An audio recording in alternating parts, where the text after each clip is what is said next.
Pernahkah kamu merasa hidupmu seperti terjebak di lingkaran yang tidak ada ujungnya? Gaji baru masuk, sudah langsung habis untuk bayar cicilan. Belum selesai satu hutang, datang lagi tagihan baru.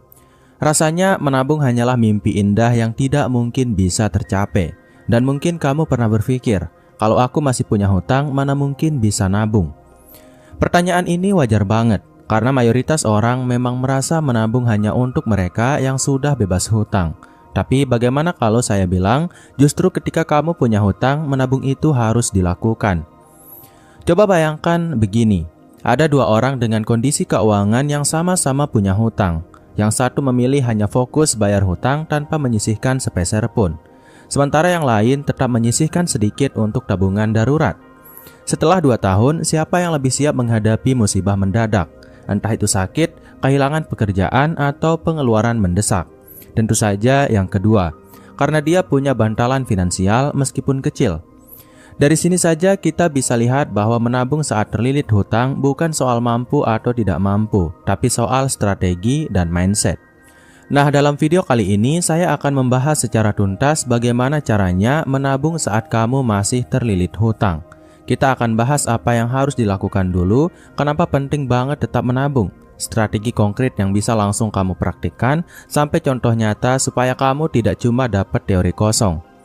Jadi kalau kamu merasa keuanganmu kacau, banyak hutang dan bingung gimana bisa mulai menabung, tonton video ini sampai akhir. Karena apa yang saya bagikan ini bisa jadi titik balik dalam perjalanan finansial kamu.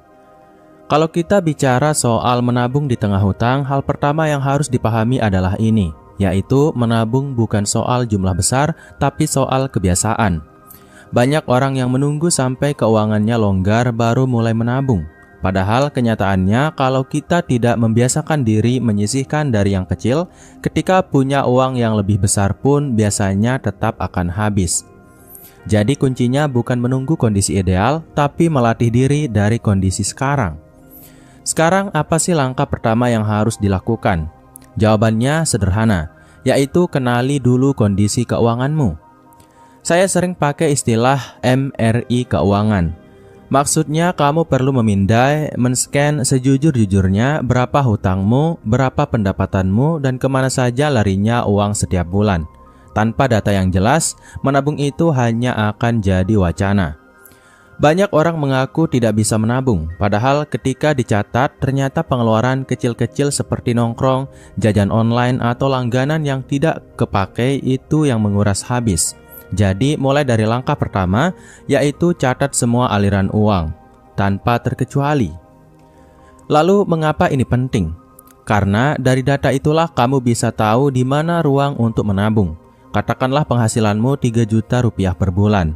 Hutang yang harus dibayar 1,5 juta, lalu kebutuhan pokok 1 juta. Kalau sekilas memang kelihatan tinggal sisa 500 ribu, dan itu pun sering lenyap begitu saja. Tapi kalau kamu teliti, mungkin ada 100 ribu yang bisa ditekan dari pengeluaran tidak penting, atau ada peluang tambahan penghasilan meski kecil. Dari situlah uang untuk menabung bisa lahir.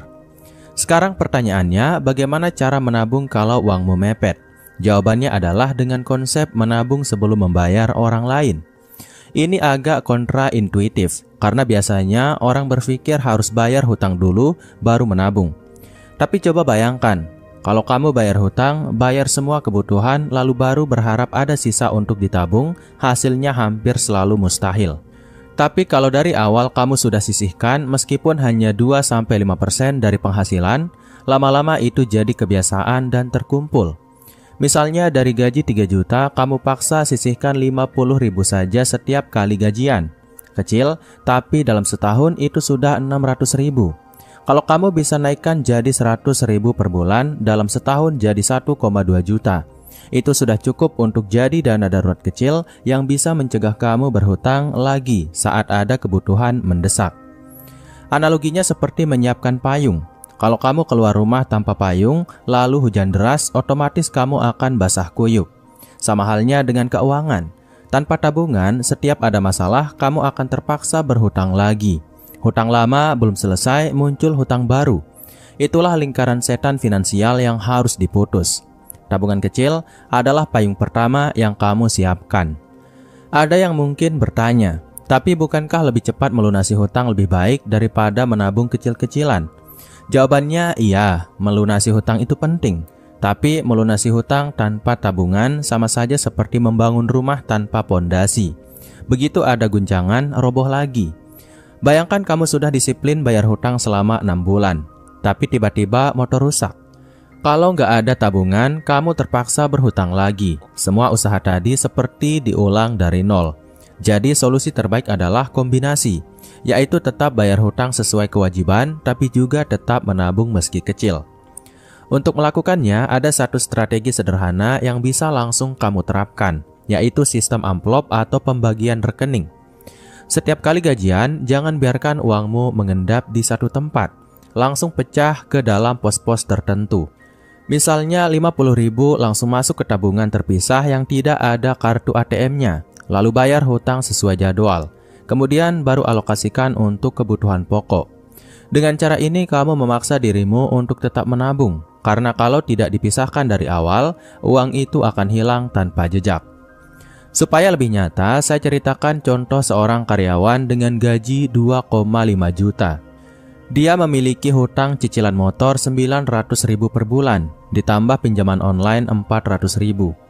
Kalau dilihat sisa penghasilan untuk hidup hanya 1,2 juta. Sulit sekali kelihatannya.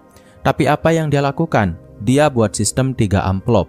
Pertama untuk bayar hutang, kedua untuk kebutuhan pokok, ketiga untuk tabungan darurat. Dia hanya sisihkan 25.000 per minggu ke tabungan, artinya sekitar 100.000 per bulan. Setelah 6 bulan, dia punya 600.000 rupiah. Ternyata uang itu sangat berguna ketika dia sakit dan butuh beli obat. Dia tidak perlu gali lubang baru. Dari situ, dia semakin yakin bahwa menabung di tengah hutang itu bukan ilusi, tapi kenyataan kalau kita konsisten. Setelah kita bahas soal mindset dan pentingnya tetap menabung meski ada hutang, sekarang kita masuk ke pertanyaan berikutnya, yaitu bagaimana sebenarnya cara mengatur prioritas antara bayar hutang dan menabung. Kuncinya ada di apa yang disebut sebagai rasio keuangan sehat. Idealnya cicilan hutang itu maksimal 30-35% dari penghasilan bulanan. Tapi kenyataannya banyak orang cicilannya bisa sampai 50 bahkan 70%. Nah, kalau kondisi kamu sudah berat seperti ini, jangan buru-buru panik. Yang perlu dilakukan adalah menata ulang prioritas. Caranya dengan mengurutkan hutang dari yang paling penting dan mendesak, sampai yang bisa ditunda atau dinegosiasi ulang. Misalnya hutang ke bank dengan bunga tinggi tentu harus jadi prioritas utama. Hutang ke teman atau keluarga mungkin bisa kamu ajak bicara untuk menunda sebagian, atau membayar dengan skema yang lebih fleksibel. Lalu hutang konsumtif seperti pay later, usahakan segera dibereskan dulu, karena bunga dan dendanya bisa membengkak. Jadi kamu bikin daftar hutang lengkap, lalu kasih skor, mana yang paling bikin keuanganmu bocor. Itulah yang dikejar terlebih dahulu. Kenapa kamu harus melakukan ini? Karena tanpa prioritas, kamu hanya merasa semua mendesak. Akhirnya energi dan uangmu habis, tapi hutang tidak berkurang secara signifikan. Kalau sudah ada urutan jelas, kamu jadi bisa fokus, sekaligus tetap menyisihkan tabungan kecil. Sekarang bagaimana cara mempraktikannya? Ada 2 strategi populer yang sering dipakai, yaitu debt snowball dan debt avalanche. Debt snowball artinya kamu melunasi hutang mulai dari yang terkecil dulu, supaya dapat motivasi. Misalnya kamu punya hutang 300.000 di A, hutang B 1 juta, dan hutang C 5 juta rupiah. Kamu fokus lunasi hutang A dulu. Setelah selesai, dana yang tadinya untuk A bisa dipakai melunasi hutang B, dan seterusnya. Efek psikologisnya kuat sekali karena kamu merasa menang kecil demi kecil. Debt avalanche sebaliknya melunasi hutang dengan bunga tertinggi terlebih dahulu. Misalnya hutang pinjol dengan bunga 20% lebih berbahaya daripada hutang motor dengan bunga 10%. Maka kamu fokus dulu ke yang bunganya paling mahal. Secara matematika ini lebih efisien, meski kadang mental lebih berat karena butuh waktu lebih lama sebelum merasa berhasil. Mana yang lebih baik? Jawabannya tergantung kamu. Kalau kamu butuh motivasi cepat, pilih snowball. Kalau kamu ingin hemat bunga lebih banyak, pilih avalanche. Yang penting jangan berhenti menabung kecil di tengah proses ini. Lalu ada satu hal penting, yaitu meningkatkan penghasilan. Banyak orang yang terjebak pada pola pikir, aku hanya bisa hidup dari gaji sekarang. Padahal seringkali masalah bukan hanya pada pengeluaran, tapi juga pemasukan yang terbatas. Jangan salah, menambah penghasilan itu bukan berarti harus langsung punya bisnis besar. Bisa dimulai dari hal kecil. Contohnya ada seorang mahasiswa yang punya hutang kartu kredit kecil. Dia tahu tidak cukup kalau hanya mengandalkan uang bulanan dari orang tua, maka dia ambil pekerjaan sampingan sebagai tutor online. Dari situ dia bisa sisihkan tambahan 300-400 ribu per bulan. Uang ini dia pakai untuk mempercepat pembayaran hutang, tapi tetap menyisihkan 50 ribu setiap bulan untuk tabungan. Hasilnya dalam setahun hutangnya lunas dan dia tetap punya dana darurat kecil. Kamu juga bisa melakukan hal yang sama. Kalau punya keahlian, tawarkan jasa freelance. Kalau suka jualan, coba dropship barang online. Kalau punya waktu, ambil pekerjaan paruh waktu di akhir pekan. Mungkin hasilnya tidak besar, tapi ingat 100 ribu tambahan per bulan bisa jadi perbedaan antara berhutang lagi atau tidak saat ada masalah mendadak. Selain menambah penghasilan, ada strategi lain yang sering disepelekan, yaitu negosiasi hutang. Banyak orang malu untuk bicara dengan kreditur, padahal sering kali ada ruang untuk meringankan beban. Misalnya kamu bisa minta tenor diperpanjang supaya cicilan bulanan lebih ringan, atau kalau di kartu kredit bisa minta program cicilan dengan bunga lebih rendah. Bahkan ada kasus di mana orang bisa mengajukan restrukturisasi saat benar-benar kesulitan. Dengan beban yang lebih ringan, kamu tetap bisa sisihkan tabungan kecil tanpa tercekik. Sekarang mari kita masuk ke sisi psikologis. Menabung saat terlilit hutang itu tidak hanya masalah angka, tapi juga masalah mental. Banyak orang merasa bersalah kalau nabung sementara hutang masih menumpuk, seolah-olah itu egois atau tidak bertanggung jawab. Padahal mindset ini keliru. Menabung kecil justru bagian dari tanggung jawab. Karena itu yang menjaga kamu agar tidak terus-menerus menambah hutang baru. Jadi kalau kamu merasa bersalah, ubah cara pandangmu. Tabungan adalah alat perlindungan, bukan kemewahan. Analoginya begini. Ketika kamu naik pesawat, pramugari selalu bilang kalau ada keadaan darurat, pasang masker oksigen di wajahmu sendiri sebelum menolong orang lain. Itu bukan berarti kamu egois, tapi karena kalau kamu pingsan, kamu tidak bisa menolong siapapun. Sama dengan tabungan, kalau kamu sendiri tidak punya perlindungan finansial, bagaimana kamu bisa bertahan di tengah masalah hutang? Jadi, nabung kecil adalah masker oksigenmu.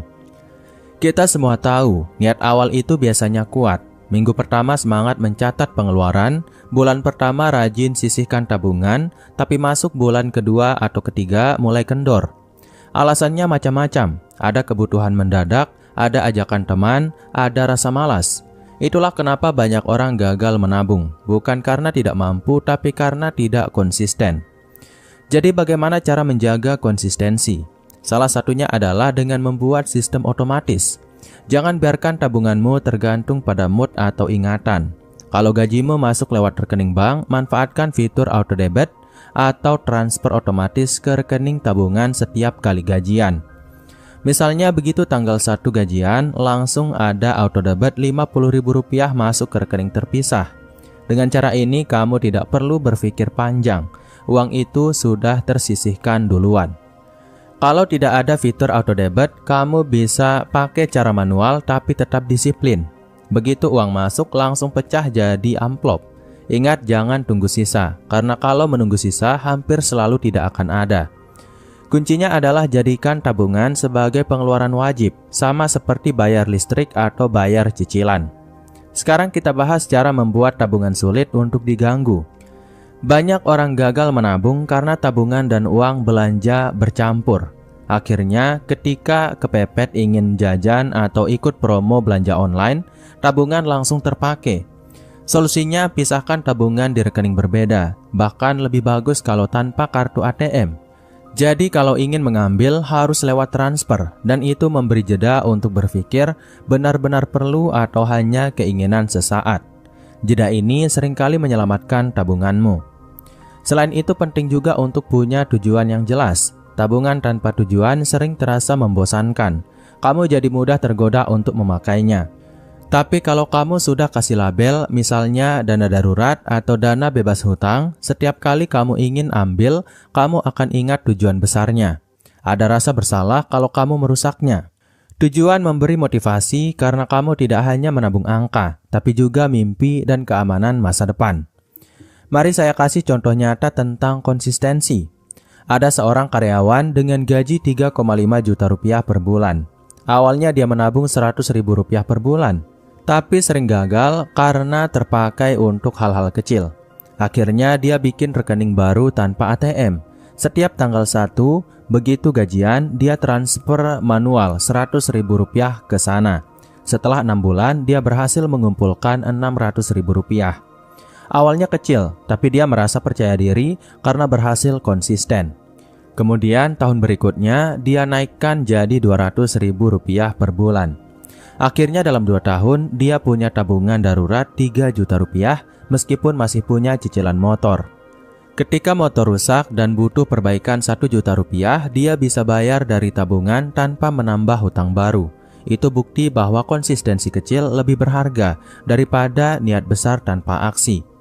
Selain sistem otomatis, ada juga trik sederhana tapi efektif, yaitu buat aturan 24 jam untuk belanja non-esensial. Kalau kamu tergoda beli sesuatu di luar kebutuhan pokok, tahan dulu 24 jam. Biasanya keinginan akan mereda dan kamu sadar barang itu tidak terlalu penting. Uang yang tadinya akan habis bisa masuk ke tabungan. Trik ini kelihatannya sepele, tapi bisa menghemat ratusan ribu rupiah per bulan. Ada juga cara lain, yaitu gunakan metode uang kembalian. Setiap kali kamu belanja tunai, uang kembalian receh atau lembar kecil langsung kamu simpan di celengan khusus. Jangan remehkan receh, karena dalam 6 bulan bisa terkumpul cukup banyak. Misalnya 5.000 rupiah sehari saja, dalam sebulan sudah 150.000, setahun 1,8 juta. Tabungan ini bisa jadi tambahan darurat yang menyelamatkan. Sekarang kita bahas sisi emosional lagi. Menabung saat punya hutang memang melelahkan karena terasa lambat. Kamu mungkin merasa apa gunanya menabung 50.000 rupiah kalau hutangku masih jutaan.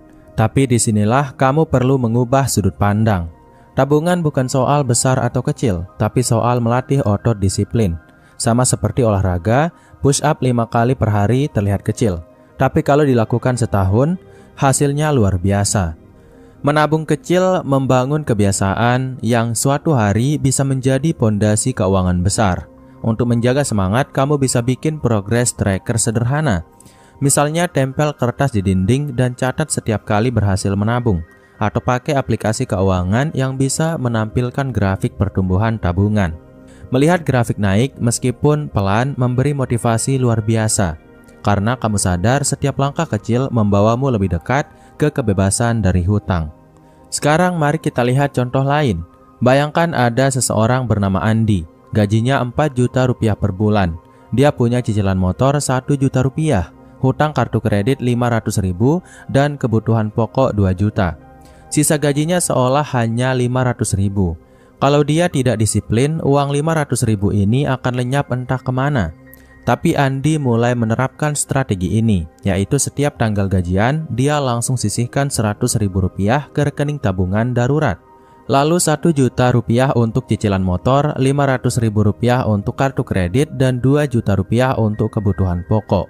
Sisa 400 ribu dia pakai hati-hati untuk kebutuhan tambahan. Awalnya terasa sempit sekali, tapi setelah 6 bulan tabungan daruratnya sudah 600 ribu rupiah. Ketika anaknya jatuh sakit, dia pakai tabungan itu untuk biaya berobat, bukan pinjam pinjol lagi. Hutangnya memang belum lunas, tapi setidaknya tidak bertambah. Tahun kedua, Andi dapat tambahan penghasilan dari kerja sampingan sebagai ojek online. Dia tambahkan 200 ribu rupiah per bulan ke tabungan. Setelah 2 tahun, dia punya dana darurat 3,6 juta rupiah. Hutang kartu kredit pun berhasil lunas. Kini Andi merasa lebih lega. Dia masih punya cicilan motor, tapi sudah tidak panik kalau ada kejadian mendadak. Kisah seperti Andi ini sering terjadi di dunia nyata. Intinya bukan soal besar kecilnya gaji, tapi soal strategi, konsistensi, dan kemauan mengubah kebiasaan. Ada satu hal yang sering sekali terjadi pada orang yang berhasil keluar dari hutang, yaitu begitu hutang lama lunas, mereka langsung tergoda mengambil hutang baru. Entah itu cicilan HP terbaru, motor baru, atau barang konsumtif lainnya. Mereka merasa lega karena sudah bebas, lalu berpikir, sekarang aku bisa cicil lagi, toh hutang lama sudah beres. Akhirnya lingkaran setan terulang lagi. Inilah yang disebut jebakan gaya hidup. Banyak orang merasa tabungan hanya untuk bertahan hidup saat terlilit hutang. Tapi begitu hutang lunas, mereka kembali ke pola lama. Padahal saat hutang lunas, itu justru kesempatan emas untuk mempercepat pertumbuhan tabungan. Bayangkan kalau kamu tadinya membayar cicilan 1 juta rupiah per bulan. Begitu cicilan lunas, arahkan 1 juta itu ke tabungan atau investasi. Dalam setahun sudah ada 12 juta. Itu jauh lebih bermanfaat daripada langsung tergoda cicilan baru. Bagaimana cara menghindari jebakan ini? Pertama, tanamkan mindset bahwa tabungan adalah prioritas permanen, bukan darurat sementara. Kedua, buat perencanaan keuangan jangka panjang. Misalnya setelah hutang lunas, targetkan dana darurat minimal 3-6 kali pengeluaran bulanan. Kalau pengeluaranmu 3 juta rupiah per bulan, berarti target dana darurat 9-18 juta. Angka ini memang besar, tapi kalau dilakukan bertahap sangat mungkin tercapai. Selain itu penting untuk melatih mentalitas tahan godaan. Kita hidup di era digital di mana iklan dan promo belanja muncul setiap hari. Diskon 50%, beli 1 gratis 1, cicilan 0%, semua itu dibuat untuk menggoda psikologismu. Kalau kamu tidak punya filter, tabunganmu akan bocor terus. Maka, mulai biasakan bertanya sebelum membeli. Apakah ini kebutuhan atau keinginan? Apakah hidupku akan berantakan kalau aku tidak beli ini? Kalau jawabannya tidak, tunda atau batalkan. Ada trik praktis lain, yaitu unfollow akun-akun belanja online atau brand favorit di media sosial. Kenapa? Karena setiap kali kamu lihat iklan atau promo, otakmu otomatis tergoda. Lebih baik jauhkan sumber godaannya daripada mengandalkan kekuatan niat semata. Sama seperti diet. Kalau kulkas penuh makanan manis, godaan akan lebih kuat. Jadi bersihkan kulkas digital kamu dari racun konsumtif. Lalu bagaimana dengan kehidupan sosial? Kadang kita tergoda ikut nongkrong atau jalan-jalan karena gengsi. Nah, di sini perlu keberanian untuk berkata jujur. Tidak ada salahnya bilang maaf, aku lagi fokus beresin keuangan dulu. Teman sejati akan mengerti. Bahkan kamu bisa ajak mereka nongkrong dengan cara lebih hemat. Misalnya masak bareng di rumah daripada makan di kafe mahal. Ingat, menjaga hubungan sosial itu penting, tapi jangan sampai merusak kesehatan finansialmu. Sekarang mari kita bicara tentang apa yang harus dilakukan setelah hutang lunas. Banyak orang berhenti di situ saja, padahal perjalanan keuangan baru saja dimulai. Setelah hutang lunas, prioritas pertama adalah memperkuat dana darurat. Minimal 3 bulan pengeluaran. Kalau sudah tercapai, lanjutkan ke 6 bulan. Dana darurat ini ibarat sabuk pengaman, supaya kamu tidak jatuh ke jurang hutang lagi kalau ada kecelakaan finansial. Setelah dana darurat, barulah kamu bisa masuk ke tahap investasi. Tapi hati-hati, investasi bukan berarti langsung ikut tren saham atau kripto tanpa ilmu. Mulailah dari yang paling aman, seperti reksadana pasar uang, deposito, atau emas. Tujuannya bukan cepat kaya, tapi melindungi tabunganmu dari inflasi. Setelah paham dasar-dasarnya, baru kamu bisa bertahap belajar instrumen yang lebih kompleks. Ada contoh menarik dari seseorang bernama Sinta. Dia dulu punya hutang pinjol sampai 10 juta rupiah. Selama 2 tahun, dia berjuang melunasi dengan sistem debt balance. Tapi meskipun sedang melunasi hutang, dia tetap menabung 100 ribu rupiah per bulan. Setelah hutangnya lunas, tabungan daruratnya sudah 2,4 juta rupiah. Bukannya berhenti, dia justru naikkan jumlah tabungan jadi 500 ribu rupiah per bulan. Dalam 2 tahun berikutnya, dia berhasil mengumpulkan 12 juta rupiah. Uang itu sebagian masuk ke reksadana, sebagian tetap jadi dana darurat. Kini dia bukan hanya bebas hutang, tapi juga punya pondasi keuangan yang jauh lebih kokoh. Cerita Sinta ini mengajarkan satu hal penting, yaitu kebiasaan menabung harus diteruskan, meski hutang sudah tidak ada. Justru ketika sudah bebas, kamu punya ruang lebih besar untuk membangun kekayaan. Kalau tidak, semua perjuangan akan sia-sia. Ada juga satu aspek penting yang sering dilupakan, yaitu belajar dari kesalahan masa lalu. Coba tanyakan pada dirimu sendiri, Kenapa dulu bisa sampai terlilit hutang?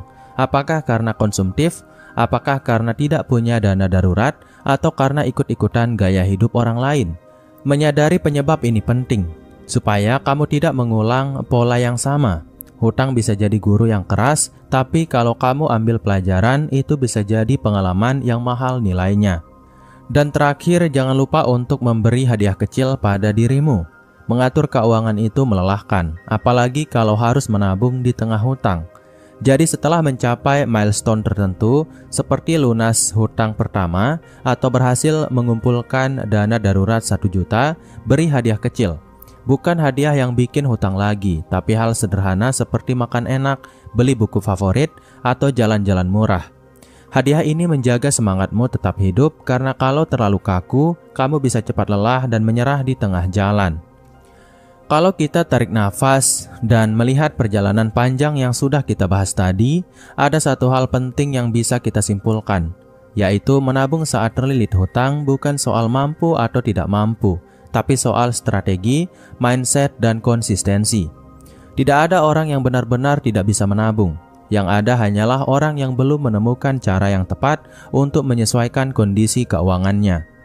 Kita sudah belajar bahwa menabung kecil itu jauh lebih baik daripada menunggu kondisi ideal yang tidak pernah datang. Kita sudah lihat bagaimana mencatat pengeluaran bisa membuka mata, bagaimana menyisihkan sedikit di awal gajian bisa menciptakan bantalan finansial, bagaimana sistem amplop atau auto debit bisa memaksa kita konsisten, dan bagaimana strategi snowball atau avalanche bisa membantu melunasi hutang dengan lebih terarah. Kita juga sudah bahas pentingnya menambah penghasilan, berani negosiasi hutang, serta mengubah mindset dari rasa bersalah menjadi rasa bertanggung jawab. Dan yang paling krusial, kita sudah mengingat bahwa setelah hutang lunas, pekerjaan kita belum selesai. Justru disitulah pintu baru terbuka, yaitu membangun dana darurat yang lebih kuat, berinvestasi, dan menjaga diri dari jebakan hutang baru. Semua ini adalah proses panjang, bukan sprint singkat. Tidak ada jalan pintas, tapi setiap langkah kecil yang kamu ambil hari ini akan menentukan seberapa kokoh pondasi keuanganmu di masa depan. Kalau kamu merasa video ini membuka wawasanmu, jangan biarkan berhenti di sini. Cobalah langsung praktikkan. Begitu gajian berikutnya masuk, sisihkan meskipun hanya Rp20.000 atau Rp50.000. Rasakan sensasinya, buktikan sendiri bahwa kamu bisa. Dan tentu saja saya ingin mendengar pengalamanmu. Bagikan di kolom komentar apakah kamu sudah pernah mencoba menabung meskipun masih ada hutang, atau kamu baru mau mulai setelah nonton video ini. Ceritamu bisa jadi inspirasi untuk orang lain yang mungkin sedang berada di situasi yang sama. Jangan lupa untuk tekan tombol like kalau kamu merasa video ini bermanfaat. Subscribe agar tidak ketinggalan pembahasan menarik lainnya, dan nyalakan lonceng notifikasi supaya kamu dapat update setiap kali ada konten terbaru, karena saya membuat 2 video setiap hari. Dengan begitu kita bisa terus belajar bersama bagaimana cara mengelola keuangan dengan lebih cerdas, bijak, dan praktikal.